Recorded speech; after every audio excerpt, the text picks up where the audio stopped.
everybody. Welcome to the Women Who Lead in Business interview and talk show. We are going to highlight future business owners, entrepreneurs, business executives, as well as provide impactful dialogue and discussions around a variety of business topics.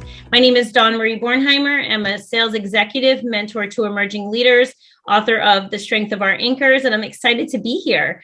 We're joined by a guest host this week. Her name is Janelle Taylor. Janelle, I'll let you introduce yourself. Thank you so much, Dawn, and thank you, guest host, for having me on the Women Who Lead in Business talk show. My name is Janelle Taylor, and my passion is transforming organizations to reach operational excellence. I'm CEO of the JTOA Corporation, an award-winning management consultancy, and we're based in Northern Virginia. So I'm looking forward to an empowering discussion with you all tonight. Thank you.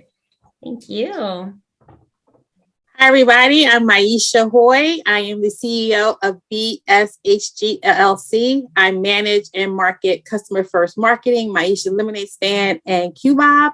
And I'm happy to be part of the Women in Lead in Business panel as well. Welcome and happy International Women's Month. Yes, thank you, Maisha, for calling that forward. I'm so excited to have all of you here tonight. We have a great group of guests. The first group of people we're going to get to meet tonight are co-authors of an anthology that's coming out, which is super exciting to talk about. So we're going to meet those authors in just a few minutes. But I wanted to talk a little bit about the Women Who Lead in Business conference that's coming up. So on March 19th, we're going to have a session with a group of fantastic guests and speakers. We're beginning that at 10 a.m. and we will be wrapping up at 12:30. So we're going to talk to you a little bit about how to get registered if you haven't already. Oh, great. It's popping up on the screen right now. So you can register through Eventbrite. And if you register, you're going to have the opportunity to receive a pre-ordered copy of our book, which is exciting as well. Maisha and I are contributing authors to this book, and we're going to have the opportunity to meet a few of the other authors tonight. And Janelle's going to help us interview those folks to learn a little bit more about their chapter and what they've decided to share about business with us through the book. So I'm excited about that too. Me too. So I think we're going to start calling on some of our authors to join us. So Dr. Erica McCormick is going to be the first up. She's here for this conversation, and we're excited to have you, Erica. Hi, thank you so much, Dawn. I'm excited to be here also. Yeah, thank you so much for joining us. So we do have a couple of questions for you. We'd love to learn a little bit more about your chapter. And one of my questions is, what is entrepreneurial wellness? What does that mean to you? Could you tell us a little bit more about that? Most certainly. So for me, entrepreneurship wellness is really big, especially with me being a serial entrepreneur. Whenever I was first basically starting my businesses, there were so many books about how to start a business, how to make your business successful, but nothing was out there really for the entrepreneur, how to keep the entrepreneur healthy and well throughout the entrepreneurship process. We're all entrepreneurs and business owners here, and we know it's not all sunshine and rainbows all the time. So it's really important on learning about entrepreneurship wellness and really knowing how to maintain entrepreneurship and your own well-being and sanity through that process as well. No, that's a great point. So could you tell me a little bit more about your business? I'm just curious for the audience to hear a little bit more about that as well. Most certainly. So I actually am the CEO and co-founder and co-owner with my business partner, Kirsten Driver, who is also a contributing author for the Women Who Lead in Finance edition as well. And we own Abundant Living Consulting Corp, which is our umbrella business entity. We are a business coaching, consulting, and finance corporation.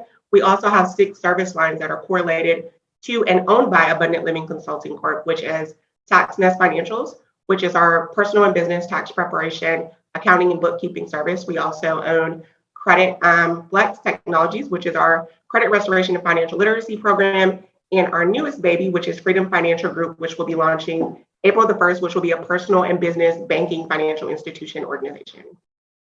That is just amazing. So many layers there and so many things that we all need as entrepreneurs in business. So I'm excited to learn more about your work and to read your contribution and your partner. So I'm excited that you guys have 2 chapters in the book, because that's really going to give us an idea of what your business can do for us. So that's super exciting. My other question is around why is the win or learn mindset so important? I love that concept. So tell me more. Most certainly. So in life, not only in entrepreneurship, but as a human becoming, I like to say that we are all humans becoming, we're not human beings, but with that, you never really lose. You either win or you learn. So as you face different obstacles, whether that's in life in general or in entrepreneurship, you either win or you learn. And as you go through those trials and tribulations in business, through the entrepreneurship journey, changing your mindset and shifting your mindset to understand that concept makes for the greatest difference and helps you to really achieve optimal success in entrepreneurship as well. That's absolutely beautiful, Erica. I cannot wait to read your chapter. Thank you so much for joining us tonight. And I know we don't have a lot of time to talk to each author, but I'm so excited to read your contribution. So excited to join you at the conference as well. Perfect. Thank you so much, Dawn. I'm looking forward to it also. You're welcome. Ready. Okay, absolutely. And Dawn, it's a pleasure to interview you as well. And I've known you for quite some time. So I get a chance to interview Dawn Bornheimer, author of Lessons in Breadcrumbs. And Dawn, I have a question for you, which is one of my favorite subjects. We talked about leading from any seat. So what does that exactly mean to you, and how can others embrace this concept? No, thank you for that question. So, I do firmly believe that we can lead from any seat. I think leadership is a decision, right? We have a choice, regardless of our appointed roles. There are people that are looking to us to show us a way, or to model or mirror for them what the right next move is. And so in leadership, whether you're leading a team or whether you're amongst a community, I think you have an opportunity to step forward, step up, and to model for others what it's like to use your voice, to create spaces for people to feel safe, to feel heard. And I do that in my work environment often. I find myself, Liz Wiseman refers to it as an impact player. I step up and figure out what job needs to get done, and I make myself indispensable in that way. And so I think it's actually something you can do to move your career forward in spaces that you occupy. As a sales executive, that's sometimes how I have to navigate my career. So my entrepreneur stuff is on the side. And so in my everyday work, it's really important to be able to demonstrate leadership in every opportunity amongst my peers. I love that, the demonstrative mindset. So I guess this leads naturally into my next question for you. So with that authenticity, because you lead with your heart first, how do you build trust in the workplace? Yeah, I do firmly believe that trust begins with that foundation of communication. As I do interviews or I speak with new members of our team, I first want to get to know them. I want to understand what makes them tick, right? Intrinsic motivation. I also want to understand how they like to be communicated with. There's a couple of really great books about communication. And one of the things that you learn is that oftentimes people will communicate the way they desire to be communicated with. But oftentimes it doesn't always work for the person on the other side of the conversation. And so sometimes we have to ask in order to learn. And by demonstrating that, you show that you're interested. And then you have the opportunity to deliver on that question or that answer and say, now that I have this information, how am I going to move forward to communicate in such a way that it feels valuable to that individual? And it's those micro moments where we start to build trust amongst teams. And as you have to navigate change, the firmer your foundation for psychological safety and trust is, the more likely people are to move forward together, irrespective of the changes that you have to endure. Wow, awesome comment. And I would tell you, you're wrapping it up so nicely, because the workplace, personal relationships, and in sales. So the question that comes to mind to me, Dawn, is empathy, understanding, learning. So can you tell us more about empathy and how it informs how you lead today?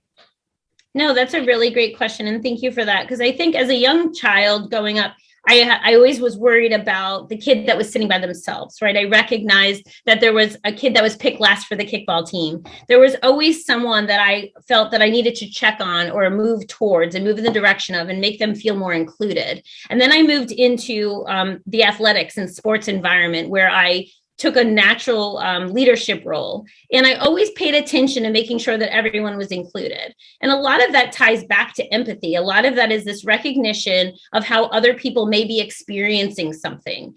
And so when you look into the workplace and we decide that we want to be able to meet people where they are, I have to recognize, as a 40-something-year-old white female, my lived experience is going to be different. It does not mean that I cannot meet someone with empathic accuracy, which essentially means I am able to recognize, because I am actively listening to you, what you are describing, and I can understand based on the emotions you're conveying what that might feel like based on those emotions, not necessarily because I've had the same experiences. And so you can still use empathy to build connection and relationship. And when you do that, you're able to match your intention with your impact. And that is where you're able to build connection. And so without doing that, without having that empathy, you may miss the opportunity for someone to truly believe and trust your intentions, and therefore your impact may not be what you intended. And so really they all intertwine, right? The connection, the team building, the trust, and the empathy are all part of the core of how I choose to lead. And so I believe it's at the core of everything I do, but certainly in the relationship side of business for sure. Very impactful response. And it sounds like a title to your next book, Intention and Impact. I love it. You can't have one without the other. So thank you so much, Dawn, for those wonderful responses. No, thank you for the questions. I really appreciate it. I'm excited for everyone to read the chapter. Thank you. The chef right now. Did I get to do that? You are. All right. Welcome, author Lavinia McCoy. I'm excited to talk to you and interview for your section of the Women Who Lead in Business book.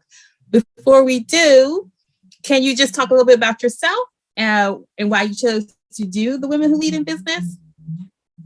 Hi, my name is Lavinia McCoy, and I am the owner and executive chef of Gourmet Soul Restaurant and Catering here in St. Louis, Missouri, downtown. And I've been in business since 2015. Got an opportunity to open a restaurant after I finished culinary school, maxed out my credit cards, took a leap of faith, and the rest is history. So 5 years, so through 2022, so 7 years in business. You maxed out your credit cards. You're serving the community. Where do you see yourself in 5 years? Well, what I hope to do right now, we have a wonderful opportunity to scale up. There's an area in St. Louis that's growing.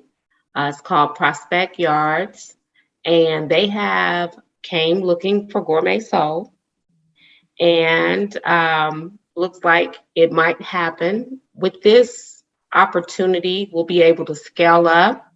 We'll be able to sell or increase our sales, of course, but we get a different demographic. We get new people that get to experience the gourmet and Gourmet Soul and the soul and Gourmet Soul. So it's an opportunity of a lifetime, and I'm pretty sure it's going to happen. I'm totally excited. We're going to we're going to make it happen. We're going to say it and make it happen. That's how we work around here. Yes. So give me the scale up. What does that mean from a restaurant? What does scale up mean? What it is we're going from 2,600 square feet to 4,400 square feet. We'll have a state-of-the-art kitchen. We'll have 2 dining areas. Right now, we have a little intimate dining area, but in this new development, we'll have a bar/lounge type of area, and then we'll have a private dining area for celebratory events or just private dining. So wow. So how did you do? So this opportunity, you managed your restaurant through COVID, which you have to talk about that. How did you manage a restaurant when nobody was going out or scared to go out? And then how are you viewing this as a stepping point to where you're going to next? Well, during COVID, we actually thrived. Most people didn't, but we made it. We thrived. We were able to serve first responders, the community. We have a daily contract that we feed a customer twice a day, 365 days a year. The carry-out portion really increased for us, the foot traffic. And it might have helped that the second gentleman, Kamala Harris's husband, he came and he dined at Gourmet Soul during COVID. So yeah, like, wow. So as far as getting in the loop on the new facility, it is really about who you know. You never know who's watching you from a distance, and you never know that people do notice the hard work, the sacrifice, the endless hours, the burns, the bruises, the sore feet. They notice. And it's such a surreal moment for me because I'm just doing the work. I'm doing what I've always done. I get in, I learn how it ticks. I'm a tinkerer, I'm a coordinator, I'm a perfectionist. So I just got in, I figured out how to do this. No training, no backstory. And I built a team, and we have great food, and all is going well. Well, I'm assuming you have great food if the first husband? The second gentleman. Thank you. I have no idea. Well, I assume that you have great food, and I cannot wait. Are we going to be able to taste any of that food? Come to St. Virtually, some kind of way? I think we need to go to St. Louis. I think we all need to do a Women in Leading Business in St. Louis at Hey, the restaurant. Maybe when you open. Yeah. Well, so give me quickly, what's your chapter about? What can we look forward to reading about you and your business and Gourmet Soul in the chapter? In my chapter, it talks about my humble beginnings. It talks about how passionate I've always been about cooking. It talks about my journey, the bumps, the bruises, shattering the glass ceiling. We haven't done it yet, but we're getting there. Putting in the work, women empowerment. That's what my chapter. Oh, very good. I cannot wait to read it. I can't wait to read all of the chapters, actually. But yeah, and I cannot wait to come to St. Louis. So thanks for being part of the Women in Leading Business anthology. Wow, talk about power. When we talk about embracing our power, I get to now interview Maisha Hoye. The first question that comes to mind for me is the motivation behind it. Why did you want to write this book? So I have worked with Dr. Sharon and Dawn, let's say for 6 months or so, and you really can't work with them and not see yourself in a different way, right? So I never thought of me writing, authoring, being part of a book. So they're really that motivation behind it. So me to see things a little things differently about myself. So talking to Dr. Sharon, you can't really help but not to do it. So that was part of the reason why I wanted to be able to say, I am an author. I am a published author, and I'm part of this Women Who Lead in Business movement that we're creating here. Awesome. And it is a movement indeed. And I'm so grateful to be a part of it. But I have to ask you, as an entrepreneur, part of the small business community, you have been in business 10 plus years. What keeps you going?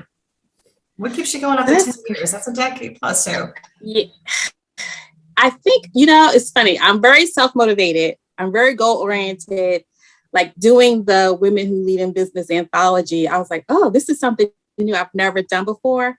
But what I really, really, really love to do is talk to new businesses. And I really work with startups and small businesses.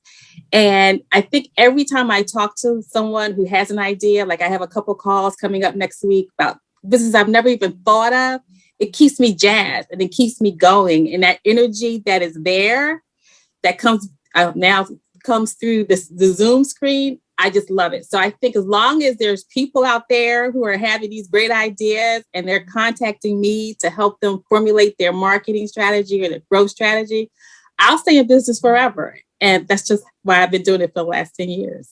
I love that mindset, Maisha, did you have an epiphany or sort of an aha moment? You talk about the energy and your constant motivation, but is there any renewed or any new elements that come to mind? After writing your chapter, did you have any realizations or aha moments in that element? Oh, I had a lot of aha moments, but what is so interesting to me was how much I've forgotten about my life in writing the book. Because Dr. Sharon said, oh, we need about 1,600 words. I'm like, how on earth am I going to write 1,600 words about myself? Like, that's just another getting out of your comfort zone kind of thing. Like, it just was something new for me. But I forgot, like I had to, my experiences in New York and how they shaped who I am today, my time in retail and why I'm so good at customer service. Like all that stuff that I forgot about came out in this chapter. So I hope that my journey from years ago to now, really helps people see that, once we do these things, once we start a business, once we write a book, once we, as Dawn and Dr. Sharon doing, spearhead a book for other people, you just start to feel that power within yourself. And I think that's what I got from my chapter. Like, I could do this. I knew I could, but now I know I can because I did it. While you're empowering others, you seem to almost like mirror the reflection in yourself. You're learning while teaching other people. So it is a system that it comes back to you. So now this is awesome, guys. Great interviews, great questions, great energy. And Maisha, since you're the last one to interview, I wanted to ask if you can start us off with telling us how people can contact you and how viewers can purchase your book. And then we'll go backwards. So. Okay, so I think we have the Eventbrite set up for you to do pre-orders. It's part of the Women Who Lead in Business conference. So I don't know if that, if you look at that, the panelists and the attendees who are coming to this conference, it's totally worth the 2 hours or 2 hours plus that we're going to spend, but you will get the book as part of your attendance fee. So I think you go to Eventbrite, and I don't have the link in front of me. If someone else can put it up, that'd be great. Go ahead and pay for your conference attendee, and you'll get the book as part of that. Awesome, thank you. And Dawn, same question for you. Yeah, I'm really excited for everyone to join the conference. I do really think Maisha is calling forward a really important detail, right? And if you can register for the conference, you would have access to the book. I'm also available on LinkedIn. I think it's easy enough to find me and certainly to express interest in the book. And I can post some direct links later on this evening. But it would be really powerful for me to just have such an epic group of women join the conference and really be able to benefit from all of the voices and panel discussions and different things that are being presented that day. And so I just really invite everyone to benefit from that and then get the book as a bonus. I feel really aligned with that as the best option. Awesome. Thank you, Dawn. And we will finalize with Erica. How can we reach you? I am also available on LinkedIn as well as Facebook at Dr. Erica McCormick, or through our umbrella business entity page on Facebook and Instagram at Abundant Living Consulting Corp. Thank you, ma'am. All right, I'm going to turn it over back to Dawn, and we will proceed with the second half of the show. Yeah, I think real quick, our chef, do you have a special place you want people to purchase the book from you? What are your thoughts there? You guys can find Gourmet Soul at gourmetsoul.com, our website. We're also on Facebook, Instagram. Please go follow us, Gourmet Soul, Gourmet_Soul on Instagram, and Gourmet Soul 314 at Facebook. Beautiful, beautiful. Thank you so much for that. And, we're going to make a little bit of a transition right now. I know that our guest is about to join us, but we wanted to chat with you guys briefly a little bit about some other things that you can get involved in that are part of the Women Who Lead in Business movement and our sponsors, WNM Ventures. Maisha, do you have some updates you'd like to share with us about the What Now movement and or WNM Ventures? Well, I'll talk about the What Now movement because, as you know, I've been spending a lot of time building that out and getting us to where we want to go. So I am happy to announce that we finally are taking all of the wonderful insights that we all share on our Coffee and Conversations, I guess, podcast every first Saturday, and created a blog from it. Now, this year, our goal was cemented around helping everyone else accomplish their goals. So we're creating a What Now movement goal sheet that I'm going to finally be able to put on our Facebook page and our website. We're going to have Coffee and Conversations. Is it this Saturday? This Saturday, where we're kind of doing a recap of all the things that we, as the leaders of the movement, are doing and have done. Did we reach our goals? So that should be a fun and interesting conversation. And the last on my list, which I hope will please everyone, is I can finally put a first draft of our sponsorship package out there. We have at least 5 media properties with Vision and Purpose Lifestyle Magazine, this particular show for Women Who Lead, for 30-minute hour podcast. We have so many different things that we want to help is reach our audience of highly engaged professionals as well as entrepreneurs. So the What Now movement is definitely doing some exciting things. If you are a SME like Dr. Erica and can talk to our movement and be part of our subject matter expert team, we would love to have you as well, because that way we're building revenue out, both from a government contracting perspective and going after commercial proposals. So W Ventures all about bringing us together to create some revenue opportunities. And the What Now movement is all about motivating others to achieve what they want to achieve. So either way, you can find us on the whatnowmovement.com website. Beautiful. And that's actually how Janelle and I met, through the What Now movement. So that's exciting. You can build relationships and connections there, and you can have opportunities like this. It gets really fun. The other project I want to call forward before we get to meet Lori, who I see has popped in. Hey, Lori. Is to share a book project that we have coming. So we've been talking about the Women Who Lead in Business book and conference, but I actually have another book project launching, and I'm super excited about that. And I wanted to share an opportunity, because this opportunity, if you're interested, you can get in on the front end. So I actually have 3 more slots for contributing authors. So if you feel inspired by the stories you've heard this evening, and you have a pivotal moment where you've had to ask yourself, what now? Whether that's personal or professional, if you desire to tell that story and bring that story to life and become a contributing author like the many women we met this evening, you would have the opportunity to reach out to me, and I can tell you a little bit more about the project. But we are still accepting applications for authors. I have, again, 3 more slots, and we're going to have that book launch this summer. So I'm excited to share more about that project. It's called the What Now Mindset. So if you guys want to DM me and let me know you're interested, we can set up time to talk about that.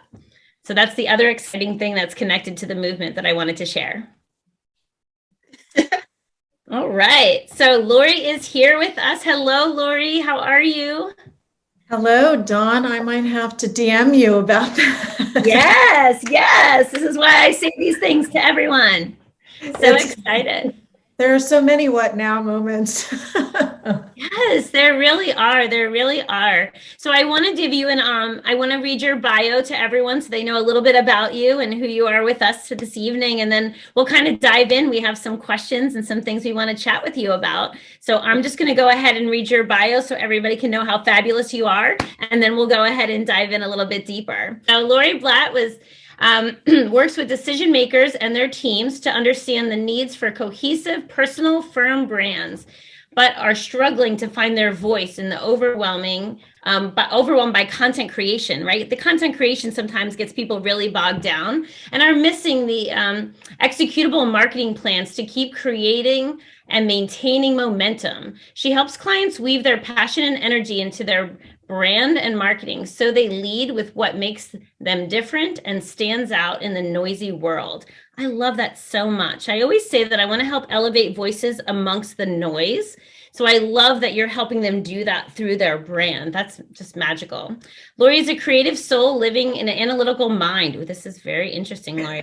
Resulting in a holistic balance of marketing principles, proactive questions, engaging design, well-crafted words. She has the ability to see the big picture and the design prowess and the bullpen of talent to execute the details. So good. We're so excited to have you here. I think we should just stop right there. I mean, whoever wrote your bio, first of all, I would like to meet them as well. Did you write that? Because it's amazing. I wrote it, but it sounds really good when someone else reads it. So it's so powerful. There's so many powerful words. I feel like I need to let you rewrite my bio. So Lori, we're excited to chat with you a little bit, and I would just love to hear from you. I know that we've got a great opportunity to listen to Maisha, and Janelle and I are going to kind of popcorn around with some questions for you. But if you want to tell us a little bit about yourself, other than what I just shared with everyone, we'd love to open there.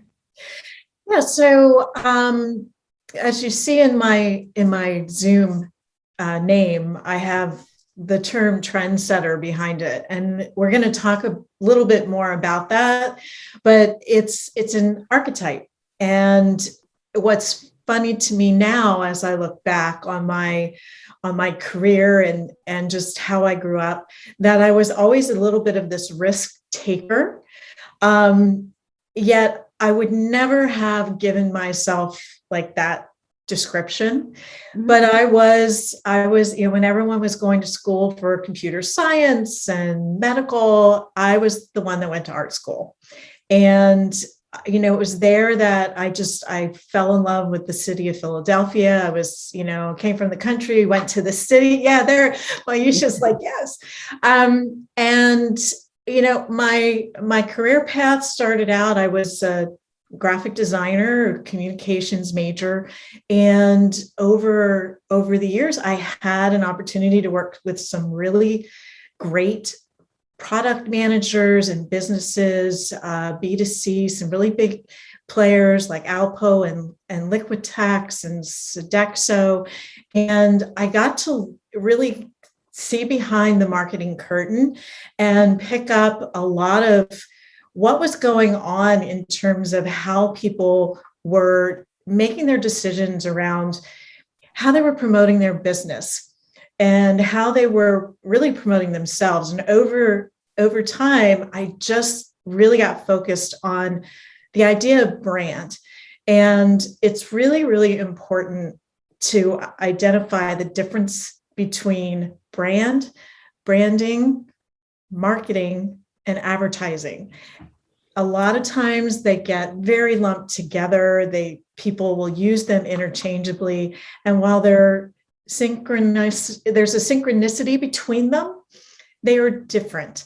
So, branding is your website, it's your logo, it's your business card. It's the colors, if you have brand standards, it's with the fonts. And marketing is really the tactics, how you decide to share your message. And then you've got advertising, which is a lot of the tangibles. And I know I'm simplifying this a bit, but brand at the root of it is the experience that someone is going to have with you. It's really how you show up, or a brand, as we think of products as brands. It's how they earn people's trust. It's how they show up. Is it an innovative brand like Apple? Is it a trust brand like a bank? And so you have all of these different personalities that come through, whether you're a person or a business. And that's really what makes your brand. So that's where the last few years of my career have really been focused on helping people identify that they need to be their true self as they show up, because that is the only way to build a sustainable persona, business, and really share your message with the world and your ideal audience.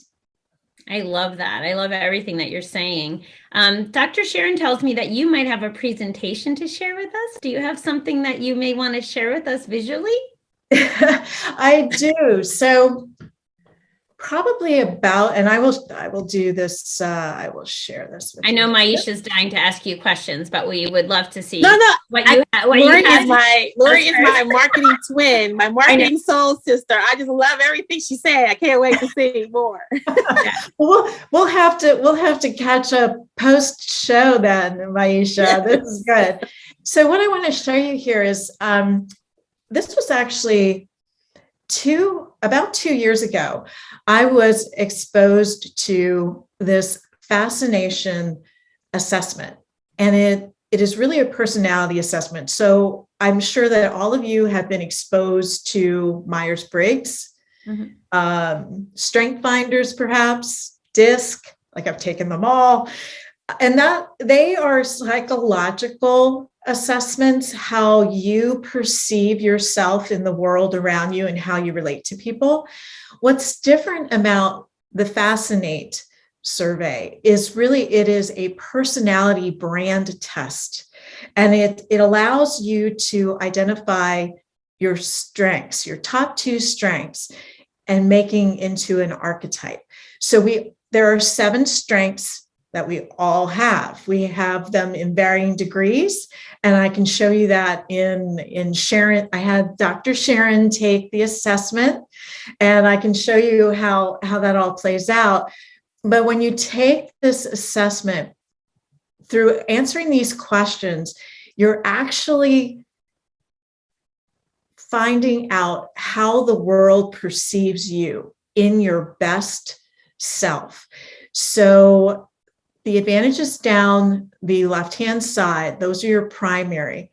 And then across the top, same 7 advantages, but as a secondary advantage. And where they intersect is where your archetype lies. So for instance, I'm the trendsetter. So I have innovation as my primary. So I like solving problems with creativity, and I like to change up the game. I'm not I thrive in change, and it like makes people around me, like my husband, a little crazy.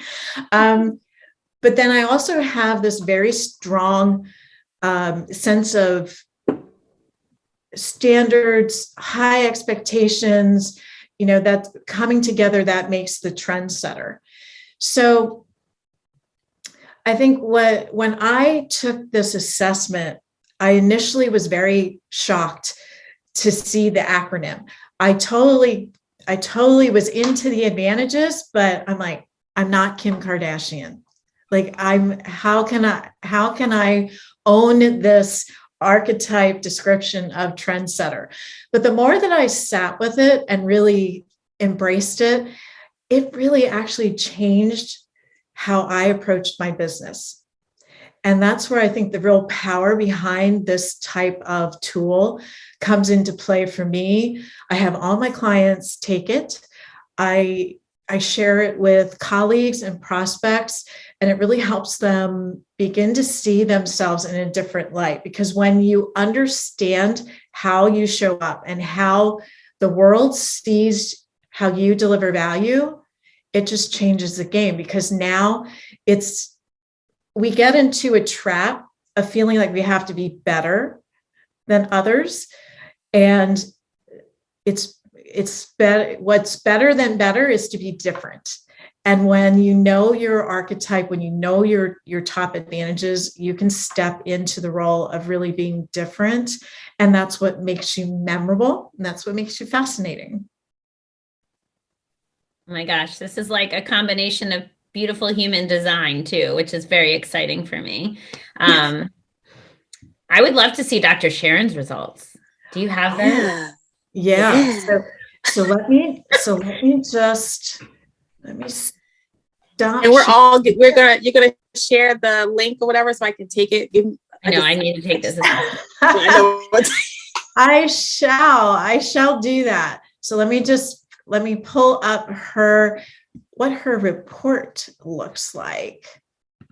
So let me share again. I want to see if I can guess. Oh, do you want to guess? Oh, so do you? I didn't memorize the chart, but yeah. Yeah. So I'll share the chart again. So let me just do this. Okay. So you've got innovation, you've got passion, connecting with emotion, power. You lead with command, prestige. You earn respect with high standards, trust. You build loyalty with consistency, mystique. Communicate with substance, and alert. Prevent problems with care. So do you have a sense of maybe what quadrant or color scheme she falls into? So I am thinking she's at the crossroads of power and passion somewhere, like the ringleader. Okay. Anybody else? People's Those were the 2 that I was going to err on. I'm just not sure which one goes to the secondary, which one goes to the primary. I certainly trust her immensely. And I've taken on a lot of different things with her, just being a part of it and being like, okay, yes, I'll do it and I'll figure it out later. But I do feel passion. You are on to something, Dawn. Oh, yeah? Mm-hmm. All right. So then I would go trust and passion. Okay. All right. Janelle, are you going to take a guess here? I am. I'm going to say prestige. And since I'm just, I'm new and I think trust. She's an educator. People need to trust her to guide them in the right direction. So more of the guardian, prominent, sure-footed. And I would think between the power and aggressor. But I also see a sense of energy, just the energy from all of the interaction. So I'm more leaning toward the passion as well. So. Okay. Wow. I know. We need a drum roll. Drum roll. Wow. So she is actually, let me put this back. She is actually, drum roll, the diplomat. Trust and prestige. So I'm very proud of you. I'm very proud of you, ladies, because you really did. You started like using the words that absolutely describe her.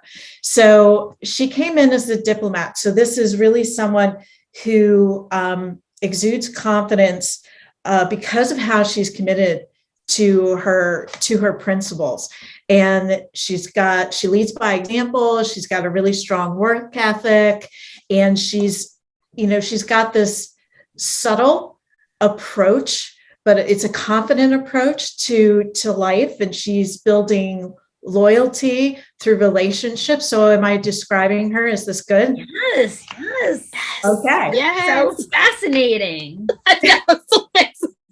This is really fascinating. It reminds me of the DISC profile for businesses. Yeah, it does. But with more, I think with more dimension, Janelle, yeah, I think it just adds a lot of layers. And one of the, what's really very cool. So this is the actual report that comes out of the system. And you can actually get, looking to see what page it's on here. I think it's, look at that. Trust was like number one across the board. I do trust Dr. Sharon. These are the different, yeah. So in trust, 13% of the people who have taken the fascination test, these are the different archetypes. And we'll talk about double trouble in a moment. But what I want to show you is that in these reports, get back to the overview. So her number one was the trust. Her secondary was prestige. So this is about the high standards. And then dormant was innovation. And I'm going to explain a little bit about what dormant is in a minute. But what's really great in the reports is when you're viewing this online, there's actually a little video that's taped by Sally Hogshead. She created this. She was one of the youngest brand executives in the advertising world. And she had the opportunity to work with a lot of big companies. And she started to see how these brands interacted and created engagement. And this is really where how to fascinate all of the research she did and the formulation came from her experience in the advertising world. So Sally actually has a little video clip about all of these archetypes that you can play through your profile when you get your report. Mm-hmm. So dormant. This is important to understand. We all have every advantage, but they are going to be at different levels. So I'm just going to open this up a little bit more so it's as big as possible. So this is actually all of the different intensities on Dr. Sharon's survey. So you can see that her trust and prestige are pretty much equal, followed very closely by mystique. The dormant is innovation. Dormant does not mean devoid. We've got all of 7 advantages, and actually all of her 7 of her advantages are relatively high on the scale. So the higher that they are and the closer they are together, it's easy for her to slide from one advantage to another as needed. Her two primary are trust and prestige, and that's where she is like in her absolute best. Those are her strengths. They're very easy and comfortable to operate in. When you get to your dormant, it feels a little bit more like quicksand. And it's not that you can't operate there. It's just that you don't operate there very long at a very high level. And the reason for this is it's not that Dr. Sharon doesn't have great ideas. It's more, what's that? I said she's got thousands all the time. She does. So what it means instead is that by being low in innovation, she's not going to like shock people. She's very consistent in her delivery of those ideas. She's very deliberate. She's always reviewing them for their quality, where someone who is really high in innovation will, go down a riskier path. They're going to throw out ideas that actually may shock people, that they aren't prepared to think that way. So by having that lower innovation, it simply means really that, she's using her influence to build relationships, and she's not inclined to make waves or shock people with what she has to say or how she delivers her message. The other thing is like she's very grounded in being inclusive of everyone. Innovative people can sometimes be, very apt to like work alone, sort of mavericks, and just as innovators, they're kind of off in their own world. She's very grounded in the community around her. So does that definition of a dormant advantage make sense in her case? It does. And thank you for clarifying the dormant part, because I think it's that word that I got hung up on. But as you describe it, it definitely fits. The one other thing I'll just add, because I have to say it at least once every time we're on one of our shows, is she operates in her zone of genius. Like she knows where her zone of genius is, and she wants to work in that sweet spot and replicate it and have an opportunity to add value and to expand and grow and thrive in that space. But she also recognizes kind of what's outside of that. And I think that's where the innovative piece plays, whereas she really is that consistent, constant, knows her core values, operates from that space, and, fires on all cylinders. She's got 1,000 ideas all the time and is really moving the direction, but she's very consistent and knows like who she is and what she wants to create, which is also really fun. That's why we like to partner with her. Yeah, and there's actually a phrase in that video at the very beginning of the report where Sally describes the diplomat as having a very purposeful vision of their personal life, career, and business. And I just thought it was so appropriate that she is the editor-in-chief of Vision and Purpose magazine. So it's just, yeah, right? It couldn't have like come together any better. So I think it's just spot on for Dr. Sharon. I love this. I want to make sure that we have enough time for Maisha, Janelle to ask you a few questions, and I have at least one of my own. Maisha, do you want to kick us off? Do you have a question or two you'd like to ask Lori? This is so. I have 1,000 questions. No, well, I don't even know. So let's just go back to, since I have this great slide. So so you take this test, or you take this. What's your next step, or where do you go from here? Because I'm definitely going through rebranding. I do have a link where you can take this test. You need to let me know where the best place for me to add that in. And now the test is $59. It is well worth it. And what I will do is that this link is unique to me.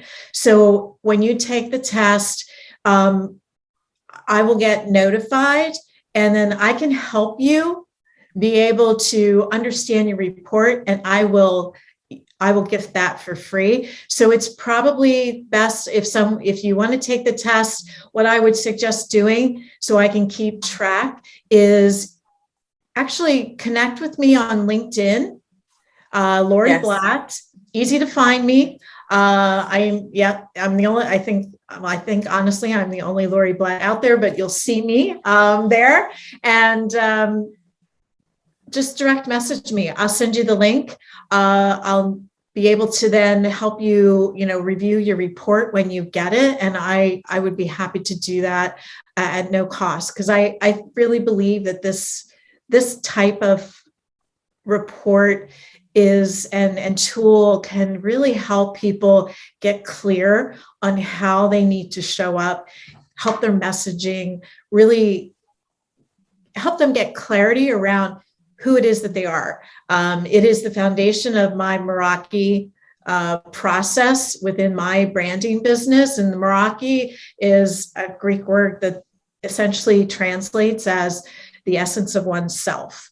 So I think that's really, why this tool is so effective and why it's part of what I do. Well, I love it. And I don't want to take up all the time from all my questions. So I'll ask one, and then if I get time, I'll ask you another one later. So okay. Dawn. All right. Well, I'm going to punt it to Janelle and let her at least squeeze in one good question, because I have a question too, but I am going to hold mine. Go ahead, Janelle. I know you got one. I'm just so excited. We all have like 5. I can't wait to take the exam. This test is fantastic. So I have a question. As a business owner, we all want to know the point of a final thought. So how do you know your job is done, Lori, when you're absolutely complete with a client? If you are, how do you know your job is completed? Oh my goodness, that's a great question. I'll tell you what. I have 2 types of clients. I have B2B clients where I essentially work as their marketing director for an extended period of time. But I have an intensive that I do, this brand intensive, and it uses this fascination survey, and it runs for 12 to 15 weeks. When at the end of it, when I know that my job is done, is as I watch my clients, they graduate, and I see them continue to grow and evolve and hone in on their message. I have one gentleman who wrapped up with me in January, and I just see his writing and his conveying his concepts getting stronger and stronger all the time, and that warms my heart. Awesome. You see their continuous improvement. And I love that as well. You remind me, well, I know that you are a disruptor. In my industry, we call you disruptors, so risk takers. And I have a question also about the personality brand. Do you have a favorite one, and why? Oh, you mean of the archetypes? Absolutely. That's a good question. They all asking her to pick her favorite baby, her favorite child. Right. You know what? I think it's funny. I seem to have a lot of maestros in my life, as well as catalysts. So there's something about the power and passion, the power and innovation that and the prestige. So it seems, I would probably, just because I seem to attract them, I would say the catalyst and the maestro. I work well with them. Okay, so that's awesome. Your superpower. But just thank you so much for answering those questions, Lori. And I guess I'll pass it off to Dawn or Maisha. I'm so excited. My question. Dawn. All right. First of all, Lori, I'm probably hiring you in like 7 more minutes. But right now, my only question for the group. Tell me about how being a Reiki practitioner and your work with energy helps inform how you work with your clients and understand them through their archetypes, because I know there's a connection in there. Oh my gosh. So this is funny. So this is part of my my development, and really, I'm actually going to be taking my master's later, probably later in April. I've wanted to be a Reiki master for a long time. I've been a level 2 for a number of years, really just done it for myself. But, it's funny. What I've come to understand is that the way that I work, I can't always explain it. There's an intuitive piece to it. I've had clients say to me, like, Lori, I wish I could just get in your head, because I don't how do you see this stuff? So I started to realize that there was something energetic about that, and that realizing, reading what's happening with my clients. So their demeanor, their energy, recognizing that I can't encourage them to take risks or kind of break out of a pattern unless they are ready to do so. So it really does help me kind of adjust how I approach them, knowing when to encourage them to step forward and when I have to hold back a little bit and actually just kind of nurture them where they're at and let them kind of work through what's going on. And I mean, that all comes through in our language. And a lot of times when people are stuck and they don't know how to communicate, there's a lot going on internally. And I think the Meraki process that I've developed really is more or less based on a lot of Reiki principles, just that not everybody's of the mindset to talk about it, but I take them through it without them knowing it for the most part. And I think they come out stronger on the other end. It's such a beautiful opportunity for you to invite people to move through the process in a different way. And you have such a calming energy about you. I can really envision feeling, even in the harder moments or harder decision points, really feeling supported by you through that process. So I'm sure your clients feel the same, but that makes a lot of sense in terms of being able to read them and understand that dance you're doing with them to help them feel supported and then move them in the direction of making some changes and some pivots that are required in order for them to be on the other side of that and be more successful in long term. So we are so grateful for your time today, Lori. Thank you so much for joining us. And I believe you're going to be joining us at the conference on the 19th. Is that right? I am. I'm going to be there. And Lori. I'm very excited. And I really thank Dr. Sharon for the opportunity, and you've all been great. This has been really fun. And again, you can find me on LinkedIn, Lori Blatt. My picture's there. You'll see it talks about how to stand out in a noisy world in my banner. And it's important to remember that be yourself. Everyone else is taken. Beautiful. Thank you, Lori. We appreciate you. And I look forward to seeing you again on the 19th. And I will definitely find you on LinkedIn. Okay. Sounds good. Thank you so much. You're welcome. All right, ladies. So we always wrap up with some shout outs, business shout outs. So I'm going to let Maisha kick us off. We like to highlight a business, women-owned business that you'd like everyone to know about. Yes. So as Dawn knows, I leaned into my CEO-ness this year and got headshots done after blah, blah, blah, blah. And so I like to shout out my photographer. She gave me a wonderful experience from the moment that I walked in the door, and that is Kirsten White Photography. I recommend all of you who are contemplating getting some headshots to call her, contact her, and book an appointment. I cannot wait to show y'all my new headshots. Feels so good after you get them and you just love all of them, and it's so much fun, right? Yeah, she's already told me I'm going to spend way more money than I expected, because I mean that's her job though, right? Her job is to make you love all of them. Right. That's how it goes. We will definitely post the link so everyone can find her when we also post the additional links for finding Lori and some of the authors after the show is wrapped up. Janelle, who would you like to shout out? Absolutely. I'd like to shout out Nova Enterprises because in just 4 years, the small business has leveraged its expertise in supply chain, medical supplies, and secured contracts of more than 1.8 million. So congratulations to their team for working with DLA. And I've seen the struggle from day one. So it's been a long journey, but yeah, I'm really proud of them. So if you're interested in pharmaceuticals or if you need someone to help you with your supply chain management, go to Innovation Avenue and hire Nova Enterprises. Ooh, Maisha, you heard that, right? You heard that? I know Yes. How long we've been asking for supply chain experts, supply chain experts. You guys got to connect about that. Maisha's got an opportunity there to discuss.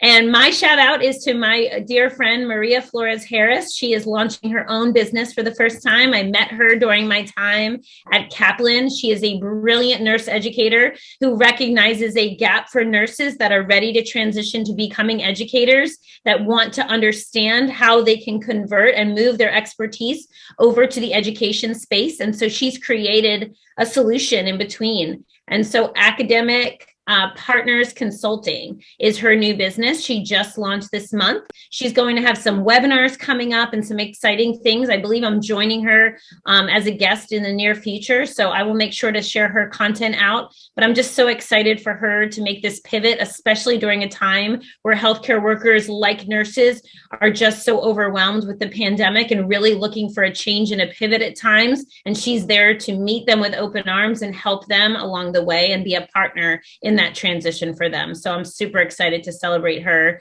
and everything that she's creating. All right. So I think that's our show. We did a beautiful job. We're at 8:01. We're almost on time, ladies. Thank you, Janelle, so much for joining us. I hope this was fun for you. We loved having you here. Thank you so much. Nice to meet you, Janelle. You guys are awesome. I love hearing your stories and learning about your books, which I can't wait to read. And yeah, so it's been great. And Dawn, by the way, you know I'm a Girl Scout, so I love the hair. Love green. So. Gotta have lots of fun in the colors. So, all right. Well, we look forward to seeing you guys. And as you know, Women in Business has a show every Wednesday. We have one on the second Wednesday of every month. But Women Who Lead have different shows every month, every week. Maisha, what are the topics? Every week. Every week. I know we have Women Who Lead in Real Estate, Women Who Lead in Finance, Women Who Lead in Business, and I'm not sure, Women Who Lead in Technology or Education. Education, definitely education. I remember seeing that one. We had some fabulous ladies on that. Yeah, so we have lots of shows coming up for you guys. Tune in on Wednesday evenings for just some great conversations and interviews. And I look forward to seeing all of you at the conference on the 19th of March. It's going to be a great day.